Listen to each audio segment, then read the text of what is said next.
कलयुग में लक्ष्मण को नहीं बचा सके राम। पटना की वो पोस्टर विवाद जो 2 जून को मामूली झड़प से शुरू हुआ था, वो अब एक इंटरनेशनल मर्डर मिस्ट्री में बदल चुका है। ज्ञान बिंदु कोचिंग के डायरेक्टर रोशन आनंद आज जेल से बाहर आए, लेकिन उनके घर पहुंचने से पहले ही उनके सगे भाई प्रिंस यादव की नेपाल के एक होटल में संदिग्ध मौत हो गई है और इस मौत के पीछे सीधा नाम लिया जा रहा है खान सर का। नमस्कार दोस्तों, चलते हैं खबर के सफर में। बिहार के एजुकेशनल हब पटना से एक ऐसी सनसनीखेज खबर सामने आई है जिसने सबको झकझोर कर रख दिया है। ज्ञान बिंदु जीएस एकेडमी के डायरेक्टर रोशन आनंद के भाई प्रिंस यादव, जो पिछले कुछ दिनों से पुलिस से छिप रहे थे, उनकी लाश नेपाल के विराटनगर के एक होटल में मिली है। इस मौत के बाद बिहार की राजनीति और कोचिंग माफियाओं की आपसी विवाद को लेकर नए सवाल खड़े हो गए हैं। पूर्व मंत्री तेज प्रताप यादव ने खुलेआम इसे हत्या करार दिया है। ये पूरे तरीके से सच्चाई सामने आ चुका है, किस तरीके से हत्या कराया गया है। लेकिन इस पूरी कहानी की शुरुआत कहां से हुई, चलिए चलते हैं। आपको ले चलते हैं 2 जून की उसी खूनी दोपहर में। मामला शुरू होता है 2 जून को पटना में खान सर की कोचिंग खान ग्लोबल स्टडीज और ठीक बगल में स्थित रोशन आनंद की ज्ञान बिंदु कोचिंग के स्टाफ के बीच एक पोस्टर और बैनर लगाने को लेकर बहस शुरू होती है। देखते ही देखते बहस लाठी डंडे और मारपीट में बदल जाती है। विवाद इतना बड़ा कि वहां गोली चल गई। एक्सक्लूसिव सीसीटीवी फुटेज सामने आया है जो सिर्फ और सिर्फ जी मीडिया के पास है।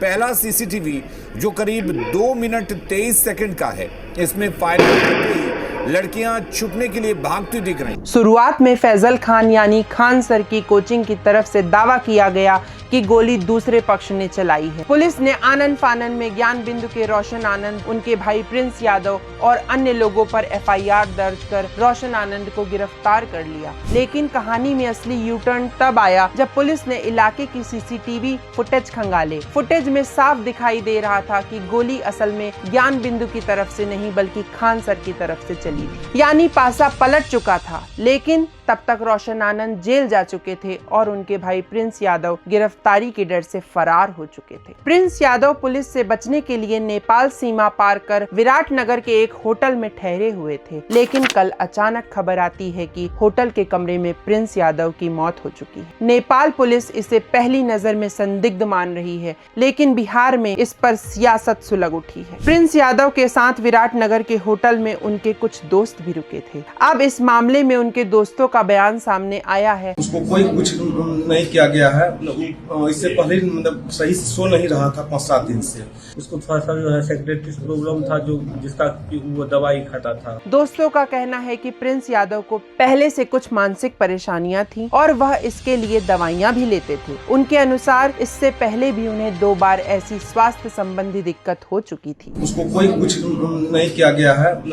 इससे पहले मतलब सही से सो नहीं रहा था 5-7 दिन से। दोस्तों ने बताया कि घटना से पहले कई दिनों से प्रिंस ठीक से सो नहीं पा रहे थे। जिस दिन यह घटना हुई उस दिन वह काफी दिनों बाद आराम से सोए थे। उनके दोस्तों को लगा कि अब उनकी तबीयत बेहतर हो रही है और उन्हें थोड़ा आराम मिल रहा है। इस वजह से उनके साथ मौजूद लोग कुछ सामान लेने के लिए बाहर चले गए। लेकिन कुछ समय बाद खबर मिली कि प्रिंस की तबीयत अचानक बिगड़ गई। इसके बाद उन्हें तुरंत एम्बुलेंस से अस्पताल ले जाया गया। डॉक्टरों ने उन्हें बचाने की पूरी कोशिश की, लेकिन उनकी जान नहीं बचाई जा सकी। हालांकि यह पूरी जानकारी उनके दोस्तों के बयान के आधार पर सामने आई है। वहीं नेपाल पुलिस इस मामले की हर एंगल से जांच कर रही है। होटल में प्रिंस के साथ रुके सभी 6 लोगों को हिरासत में लेकर पूछताछ की जा रही है। पुलिस यह जानने की कोशिश कर रही है कि उस रात आखिर क्या हुआ। पूर्व मंत्री तेज प्रताप यादव ने इस मामले में बेहद गंभीर आरोप लगाए हैं। तेज प्रताप का कहना है कि प्रिंस यादव की मौत सामान्य नहीं बल्कि उनकी हत्या कराई गई है। उन्होंने सीधे तौर पर खान सर यानी फैजल खान पर आरोप लगाते हुए कहा कि पुरानी दुश्मनी और रोशन आनंद के परिवार को फंसाने के लिए इस साजिश को अंजाम दिया गया है। इस पूरी क्रोनोलॉजी का सबसे दुखद पहलू देखिए। आज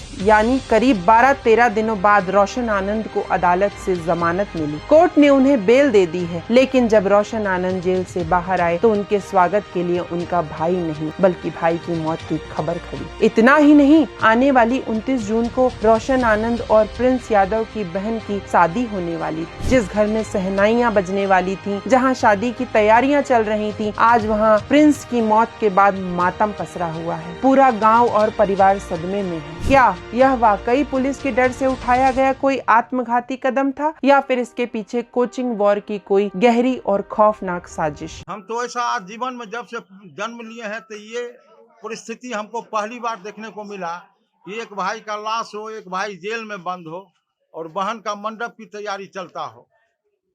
इतनी बड़ी कष्ट भगवान दुश्मन को भी ना दे। क्या खान सर पर लगे आरोप में कोई सच्चाई है या सिर्फ राजनीति बयानबाजी है? इस पर आपकी क्या राय है? कमेंट्स में जरूर बताएं। निष्पक्ष खबरों के लिए चैनल को सब्सक्राइब करें। धन्यवाद। Come now, rise now, feel the fire in your soul. Move now, free now, let the rhythm make you whole.